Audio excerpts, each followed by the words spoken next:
se battre. Titre de champion de 4e provincial, les Bleus et Jaunes de Flobex devaient remporter le match qui les opposait aux Moucronois de Riscontou. Ils prirent donc résolument la direction du jeu et se créèrent quelques belles occasions dans le premier quart d'heure.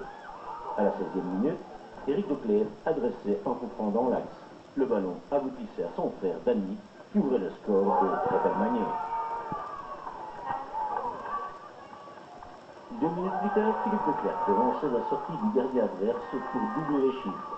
On ne pouvait rêver meilleure entrée en matière pour finalement remplir un objectif bien compromis après le maigre bilan de début de saison. Le président avait mis la barre un peu haut et avait déclaré dans la presse que nous allions être champions, ce qui a été très difficile à gérer au début du championnat. Certains joueurs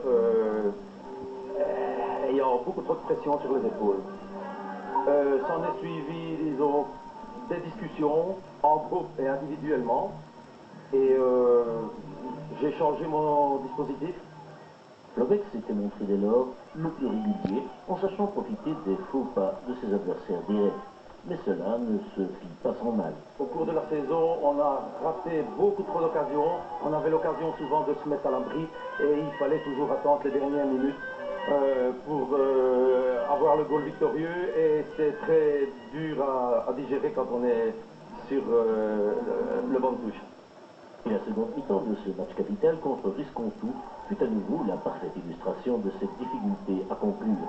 Après être passés à plusieurs reprises près du 3-0, les Flobécois encaissaient un but à la 57e minute des œuvres de David Verdonk. Le doute s'installait subitement dans le camp des Bleus et il fallut plusieurs longues minutes avant d'assurer le résultat. Ce fut fait à la 67e sous forme d'un pénalty indiscutable transformé par Danny Declerc. Il ne restait plus aux Flobécois qu'à gérer la fin de match pour conquérir un titre enlevé de haute lutte.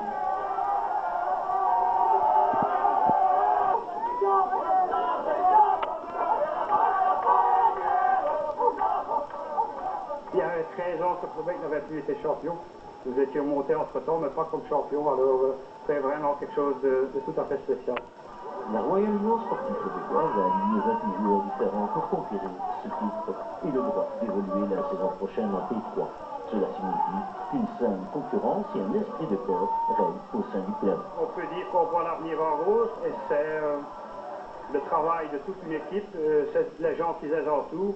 ROS Flobex, on a essayé d'en faire une grande famille. Disons que peu à peu, même avec les jeunes, les entraîneurs de jeunes, les délégués, les parents de jeunes, quand nous faisons des festivités, tout ça, je dois dire que l'ambiance y est du plus petit jusqu'au plus grand.